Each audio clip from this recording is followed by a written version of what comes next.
Passive व्हॉइसच्या चार्टवर आधारित माहिती सध्या मी तुम्हाला देईन. पॅसिव्ह व्हॉइसचा चार्ट क्रमांक 2च्या बुकलेटमध्ये छापलेला आहे आणि त्यावर आधारित वाक्य 6व्या पुस्तिकेत आहे. पॅसिव्ह व्हॉइसची वाक्य म्हणजे नेमकी कशी वाक्य असतात पहा. एक उदाहरण पहा.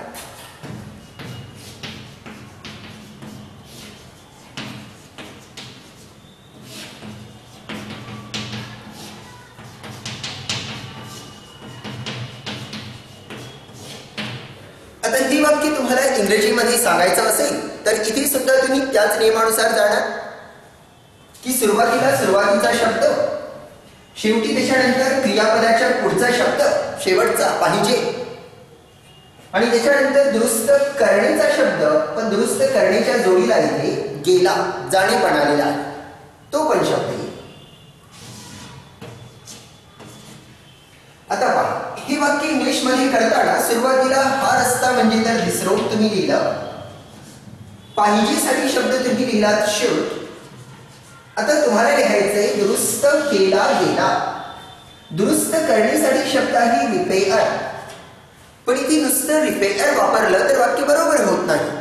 असं यासाठी होत नाही कारण या वाक्याची सुरुवात ज्या शब्दाने झाली तो शब्द करता नाही. काही वाक्य अशी असतात ज्या वाक्यांची सुरुवात आपण कर्त्यापासून करतो आणि काही वाक्य अशी असतात ज्या वाक्यांची सुरुवात आपण कर्त्याने करत नाही. ज्यांची सुरुवात कर्त्याने न करता कर्मपासून, ऑब्जेक्ट पासून, काय केलं गेलं, कोणाला सांगितलं गेलं, काय किंवा कोणालाच्या उत्तराने जेव्हा आपण सुरुवात करतो तर त्याला कर्म म्हटलं जातं. तिसऱ्या पुस्तकामध्ये कर्मची व्याख्या छापलेली होती. तर कर्मपासून जेव्हा वाक्य आपण सुरू करतो तर त्यावेळेस वाक्यामध्ये क्रियापदासोबत बी आणि तिसरे रूप वापरावं लागतं. म्हणजे बीच्या पुढे याचं मी तिसरे रूप करेल तर वाक्य होईल दिस रोड शुड बी रिपेअर. पहा, या ठिकाणी मला काय वापरावं लागलं, बी आणि तिसरे रूप.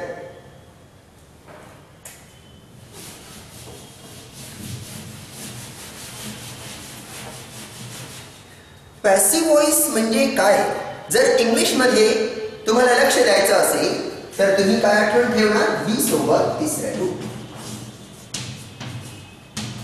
6व्या पुस्तिकेमध्ये एक पेज केवळ या 2 शब्दांना पण दिलेला आहे. तसं यासाठी केलेलं आहे की पॅसिव्ह व्हॉइस म्हणजे काय म्हटलं की तुमच्या नजरेसमोर ही गोष्ट यायला पाहिजे. जेव्हा तुम्ही वाक्याची सुरुवात कर्त्यापासून करता तर त्याच्या पुढे क्रियापद येईल. पण समजा तुम्ही वाक्याची सुरुवात कर्त्यापासून केली नाही तर त्याच्या पुढे काय येईल, बी सोबत तिसरे रूप. लहान मुलांना जर विचारलं गेलं की तुम्ही पॅसिव्हचं वाक्य कसं ओळखता तर त्यांचं उत्तर असतं की पॅसिव्हच्या वाक्यात शेवटी बाई आलेलं असतं. जसं बाई मी, बाई मोहन, बाई राम. पण बाई असणं ही पॅसिव्हच्या वाक्याची अट नाही. पॅसिव्हच्या बहुतांश वाक्यामध्ये त्या बाईचा वापर नसतो. पॅसिव्हचं वाक्य असं ओळखायचं, त्याच्यामध्ये बी सोबत तिसरं रूप असतं. ओळखायचं म्हणण्यापेक्षा असं करायचं, करणं महत्वाचं आहे. आपल्याला पॅसिव्हची वाक्य जेव्हा बोलावी लागतात तर त्यावेळेस या पद्धतीने वाक्य बनवायचं. तुम्हाला जर म्हणायचं असेल मी पुस्तके विकतो, आता हा 2 वाक्य मी तुमच्या समोर लिहितो आणि दुसरे वाक्य पहा, पुस्तके विकली जातात.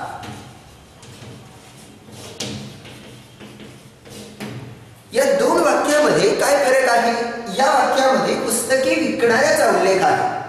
विकणारा कोण आहे म्हणजे तिथे मी विकतो, कर्ता आहे तिथे. या बाजूच्या वाक्यामध्ये मात्र कर्ता नाही. तर 2 वाक्यांना वेगळ्या प्रकारे करावं लागेल. इथे सुरुवात जेव्हा तुम्ही करता पुस्तके बुक्स पासून तर आता विकण्यासाठी नुसता सेल शब्द येत नाही, तिथे बी सोबत तिसरं रूप येतं. आणि बी बद्दल मी तुम्हाला सांगितलं होतं बीचं वर्तमान काळाचं रूप असतं एम इज आर. बुक्स कारण की अनेक वचनी आहे तर त्याच्यासोबत बीचं रूप काय घ्यावं लागेल मला, आर. आणि तिसरे रूप विकण्याचं काय होऊन जाईल, सोल्ड. म्हणजे वाक्य कसं बनवता येते, बुक्स आर सोल्ड. पहा, त्या बाजूला मी नुसता सेल शब्द नाही वापरला तर मी बी सोबत तिसरं रूप घेतलं. इकडचं वाक्य करताना मात्र मी नुसतं सेल म्हटलं असतं, आय सेल, आणि पुस्तके म्हणजे बुक्स. पहा, मी विकतो पुस्तके. I sell books. म्हणजे ज्या वेळेस वाक्याची सुरुवात कर्त्यापासून होत आहे तर तिथे काय येत आहे? क्रियापद. आणि ज्या वेळेस वाक्याची सुरुवात कर्त्यापासून होत नाहीये तर तुम्हाला काय घ्यावं लागते? बी आणि तिसरे.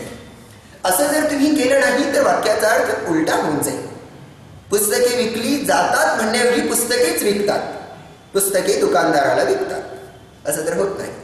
म्हणजे सांगण्याचा अर्थ तुम्हाला पॅसिव्हचं वाक्य होऊ देण्यासाठी, सुरुवातीचा शब्द कर्ता न होऊ देण्यासाठी काय करायला पाहिजे? त्याच्यामध्ये बी आणि तिसरे रूप वापरायला पाहिजे. आणखी एखादं वाक्य मी तुम्हाला सोडवून दाखवतो. समजा हेच वाक्य पास्ट टेन्सचं असतं, पुस्तके विकली गेली. पास्ट टेन्स बद्दल मी तुम्हाला काय सांगितलं की त्याच्यामध्ये सेकंड फॉर्म येतो आणि सेकंड फॉर्म कुठे करायचा असतो सांगितलं? सेकंड नंबरवरच. सेकंड नंबरवर काय शब्द आहे? आर. आरचं पास्ट टेन्स काय होऊन जाईल? वर. बीचं सेकंड फॉर्म असतं वर.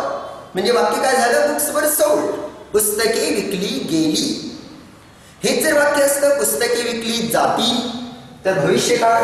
भविष्यकाळामध्ये काय असतं? भविष्यकाळ म्हणजे विल सोबत पहिलं रूप. काळ शिकवताना आधीच मी लिहिलं होतं, लक्ष द्या त्या गोष्टींकडे. तर विल सोबत पहिलं रूप मी जर ही लिहिते तर बी येईल. वाक्य होईल तुमचं बुक्स विल बी सोल्ड. पुस्तके विकली जातील या पद्धतीने.